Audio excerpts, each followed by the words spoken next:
He made millions laugh as the hot-headed Sergeant Vince Carter on Gomer Pyle, U.S.M.C. But behind the sharp uniform and booming voice, Frank Sutton was hiding something much darker. And now, after decades, a mystery that surrounded his life and sudden death has finally been solved. But trust us, it isn't good. Did you grow up watching Frank Sutton on TV? Comment 1 for yes, 0 for no down below. Because what you're about to hear might just change the way you remember him forever. Mystery finally solved. For decades, fans of actor Frank Sutton were left puzzled by the sudden and unexpected end to the life of the man who famously portrayed the hot-headed yet lovable gunnery Sergeant Vince Carter on the classic 1960s sitcom Gomer Pyle. U.S.M.C. Sutton's booming voice, rigid posture, and impeccable comedic timing made him a fixture in American homes and a beloved presence on television. But behind the scenes, Sutton's personal life and untimely death were cloaked in mystery. Rumors circulated, half-truths were repeated, and over time, the facts became distorted. Now, with new information and a clearer picture finally emerging, the truth has been revealed.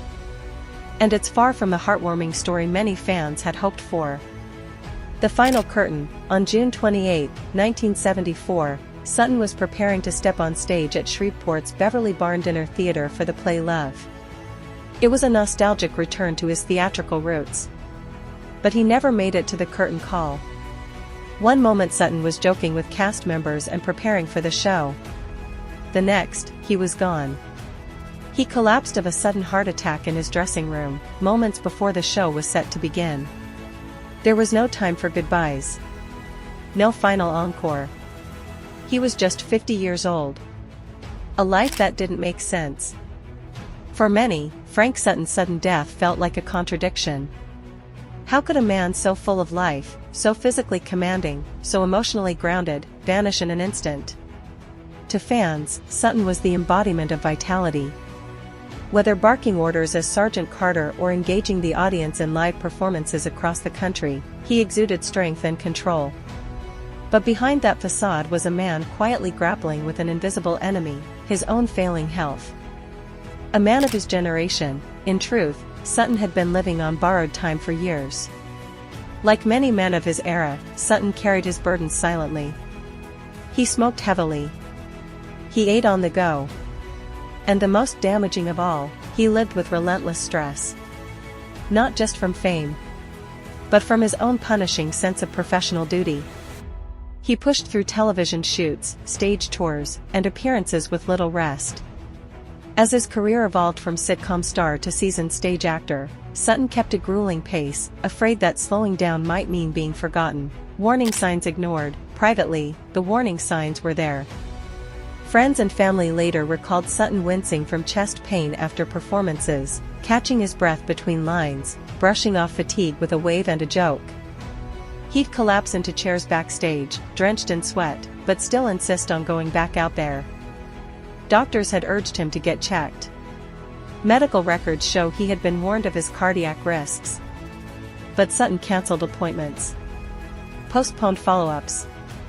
Acknowledging weakness meant risking replacement. Or worse, pity. Military values, Hollywood pressure, this mindset came not just from Hollywood, but from his own past. Sutton was a decorated World War II veteran. He served in the South Pacific. He had seen war up close. In that world, toughness and emotional restraint weren't just respected, they were required.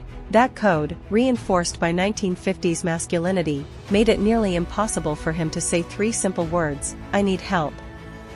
A family blindsided, to those closest to him, Sutton's health seemed like a ticking clock. His wife Toby had encouraged him for years to slow down. See specialists. Take a break. But he was a creature of habit and duty. He'd tell her, "I'm fine. I just need more coffee, more rest." Each time, his color faded more. His thunderous bark lost a bit of power. The night in Shreveport was the last straw. His family, his wife, his children, including son Joe Sutton, were left reeling. They had known he was working too hard. But not how close to the edge he truly was. The tragedy of the unsaid. In interviews years later, Family members expressed deep sorrow over the silence that had kept them in the dark. "He didn't want us to worry," one relative said. "But in protecting us, he left us unprepared." His colleagues were equally devastated. In the days and weeks that followed, there was confusion, grief, and guilt. Could someone have done more? Would he have even listened? The woman behind the man. In 1946, Frank Sutton met a woman who changed his life, Toby Ann Migler. Not just a partner, but a writer, a mother, and his creative equal. Together, they built a life filled with art, conversation, and love. They raised 2 children, both shaped by their parents' values, honesty, curiosity, and heart. Joe went on to become a successful playwright. Amanda stayed private, but grounded the family with quiet strength. Despite showbiz chaos, their home was stable. Loving. Real. Sutton once said, "My proudest role wasn't on set, it was at home." The final applause. To the public, he was always Sergeant Carter, barking orders, clashing with Gomer Pyle. But those who knew him saw someone else entirely: gentle, loyal, quietly brilliant. After his death, tributes poured in. Jim Nabors was devastated. "He was the rock of our program," he said. "He brought us back down to earth." And even now, decades later, fans still write letters. Still wonder what really happened. Some believe he simply walked away. That maybe he didn't die at all. But the truth is simple. He lived fully, and left us suddenly. A heart that couldn't hold the weight. Frank Sutton was laid to rest with full military honors. A fitting goodbye for a man who served his country and his audience with everything he had. He wasn't just a television icon. He was a husband, a soldier, a father, a friend. He left behind not just laughs, but a blueprint for living with purpose. Frank Sutton didn't leave behind scandals. He left behind questions. And now, decades later, those questions finally have answers. He wasn't brought down by fame or failure. He was brought down by something far more human, the weight of always being strong. He died as he lived, quietly working, carrying more than anyone knew, still trying to give the audience one more performance. Today, we don't just remember the actor. We remember the man. The father.